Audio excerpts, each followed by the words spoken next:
live from Rock and Roll Reviews, and I'm in Glasgow at the Barrowlands with Ty Taylor of Vintage Trouble. Hello. How are you doing? Great. Good, yeah. Glad to be back in Glasgow. Always.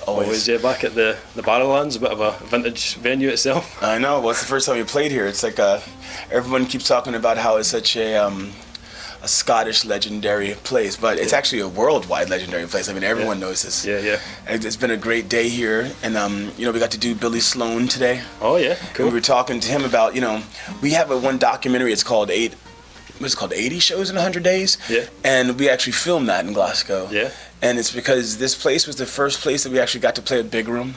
It was the first time that that reality kind of exceeded our expectations, because we'd been playing smaller rooms. We were going to play the small room at the ABC, and we got there and they said, no, we have to bring you into the big room. So we thought we were going to be playing in front of 300 people. It ended up being 1,000 people in this amazing room. And it kind of, it made us, it was the first time I think we felt like, we really felt an acceleration of something happening. Yeah. So Glasgow has a very special place for us. Yeah, absolutely. I've been a fan of the band for a long time, even pre-Vintage Trouble. I was a big fan of Rockstar INXS. So I watched that show. Myself and my wife watched it every week. Loved it. Nice. That was about 10 years ago? Just exactly 10 years. Is it 10 years? Right. Okay. That was a great show. I mean, I loved it. I'm still good friends with so many of those people. Oh, that's cool. I mean, they cast people in it that had already been playing music a lot of their lives, and so it was an experienced group of people that were really. It made it hard to compete with each other because we were all such good friends, and we've all remained good friends, and that's a nice feeling to have, to know that you were in such a kind of a microscope of a situation, and that you could still manage to gain an amazing sense of love from each other, because it's a scrappy world in a lot of those kind of reality shows, and we just didn't do that. I remember when it was going on, the producers kept trying to cause some more friction or for it to be more interesting television, but we didn't. We just loved each other too much. Yeah, that's awesome. You guys just released your new album just not long ago, One Hopeful Road, and there's a bit of a gap between Bomb Shelter sessions and this album. Mm-hmm. Was that just due to the amount of touring and stuff that you guys were doing? Yeah, it was absolutely due to that. We were going to release it somewhere in the middle, and then we got asked to tour with the Rolling Stones, and then we were going to do it again. We got asked to tour with The Who, and then we got asked to tour with AC/DC and Lenny Kravitz and Paloma Faith. Like, it just kept, whenever we thought we were going to get in the studio, it couldn't happen. Yeah. And kind of luckily, because I think the album that we did release, it represents a whole world of touring that we've also done. Yeah. It's nice to hear certain songs, and you can remember recording it in Italy. I remember recording it in, Spain. I remember recording it in Germany. I remember recording it in Nashville. Mm. So for us, it's a nice, almost like a musical journal. Mm-hmm. It's kind of hard though. I was talking on stage last night about there's some songs that were written almost 3.5 years ago. Yeah. And I don't write lyrics about fake situations. So you thought you had dealt with some emotions of some of the songs, and then you start playing them again, and then you remember the whole scene that happened that made you want to write the song. And so it's kind of hard because it's dredging up a lot of emotion from the past. Yeah. But it's also exciting because it feels almost like an exorcism of sorts too. Yeah. Do you guys, because obviously you were touring so much, were you writing the tracks for this album on tour? Or did you get a chance to Yeah, I mean, we just write all the time. So I'm writing a song right now while I'm talking to you. So there's certain songs that happened while we were on the road, certain songs happened when we were home in between. And then also right before we went into the studio, the last month and a half, we challenged ourselves to write better songs than the ones we'd had already. Okay. And then so half of the record are those songs. Oh, right, cool. Yeah, I hope we made the right choice. You did. I noticed that we've seen you live before, and there was songs that you played live that didn't make it on the album. How did you pick what was going to get kind of used on this album? Don is a legendary producer and bass player. He produced our record for us, so he helped. He was an outside eye for us. We wanted to have the album be kind of like one of those albums from the 50s, 60s, or 70s where you went on a whole journey. It wasn't an album of songs that almost all sound the same. Mm-hmm. So we used his expertise in lining up an order for this album, and choosing something that would take everybody on a bit of a journey without it being a concept album.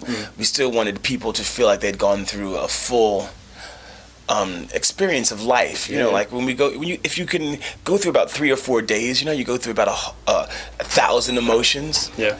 Well, those emotions really, we just wanted to make sure they were all represented on the record. Yeah, I see. The production of the album was phenomenal. I thought it was a very kind of warm sounding. Don Was. Yeah, it definitely reminds me of the kind of old soul type music. It was definitely. We also had a great engineer named Howard Willing, and he had a very old school and very distinct form of miking instruments. And everyone with our band, everyone knows exactly how they want to sound, and it involves very little tinkering. After it gets caught. So he just wanted to capture exactly what he was hearing. Even Don he came to our rehearsal studio for a couple weeks while we were doing pre-production, and he found the right spot to sit in a room for the sound he wanted to capture on the record. And then we actually set up like that in the studio and just played and recorded. Awesome. Amazing. You may need to use your memory for this. Do you remember the first album that you bought, and did it have any influence on you becoming a musician? Well, I was already a musician before I bought that album. Okay. So I started singing in church when I was 5 years old. That's when I started singing. Yeah. And the first album I bought, which is the opposite of church, but maybe a church of a different source, was The Clash, Combat Rock. Okay. And it's because so many of my friends were into it at the time, and you know, my family had so much soul and rhythm and blues in the house. And so it just, I remember going over to my friend Peter Greaves' house and hearing this album and just thinking it sounded so different. Yeah. And I guess rather than it influencing me to be a musician, it probably influenced me to want to be more of a badass musician opposed to just a beautiful musician. Yeah. Because I'm pretty beautiful. No, just no, I mean, rather than just you know, a regular rhythm and blues and soul singer, I think I developed a little angst and need to rebel against the system from The Clash. Yeah, excellent. Our website covers all things kind of music related, but we also cover movies as well. Movies? Yeah. You a big movie fan? Do you get a chance to see Huge movie fan. Oh, lovely. Have you seen anything recently that you've enjoyed? Yeah. It's weird because I'm a big movie fan, so I kind of pick everything apart. Okay. But I really did. I liked the Steve Jobs movie. All right. Okay. I thought it was at first, while it was happening, I thought it was slow, but then when I looked back at it, I saw how brilliant it was. Okay. So I do love that. I did like that. Oh, it's not been released in the UK yet, so I haven't had the chance to see that one yet. So there's my pre-review. It's told from a different. It's almost like 3 different styles of storytelling happening all at the same time. All right. Okay. Yeah, and so it's a little jarring at first. Yeah. I bet some people loved it. I'm one of these kind of people where, in the aftermath, I see things like even when someone tells me a joke, I laugh 10 minutes later than everybody else. So I bet as other people see it, they're gonna like it as it went through. For me, I had to get away from it to look back at it to understand how good it was. Yeah, kind of process. But the acting is amazing. Of course, if you didn't know who Kate Winslet was, you'd never know that was her playing the part. Yeah. Which is, but that's just her. She's just great. And Michael Fassbender as well, phenomenal actor as well. I like his stuff. So you guys are on tour in the UK at the moment, Glasgow tonight. Will we see the tartan suit tonight? Is that going to make an appearance? Will we see what? Your tartan suit? No. No, not tonight. Oh no, but you will see some tartan, but not that tartan suit. Okay. Okay. My tartan underwear. No, you'll see it. You'll see it. Okay. Yeah. So what's next after this tour? What you guys got planned for the rest of the year? Wait, well, Brian Johnson's from here, right? No, where's he from originally? I'm not sure actually. He's Scottish, right, Brian? Yeah. Yeah. He's a DC. So we're representing Scotland, and them. You know, it was such a great honor that they gave us that tour. It was great to run around the world with them. That must have been phenomenal. It was phenomenal, and to get actually when we landed here, I felt at home because we'd spent all summer in most part of the beginning of this year with them, and so it was nice to hear the accents that we'd heard a lot.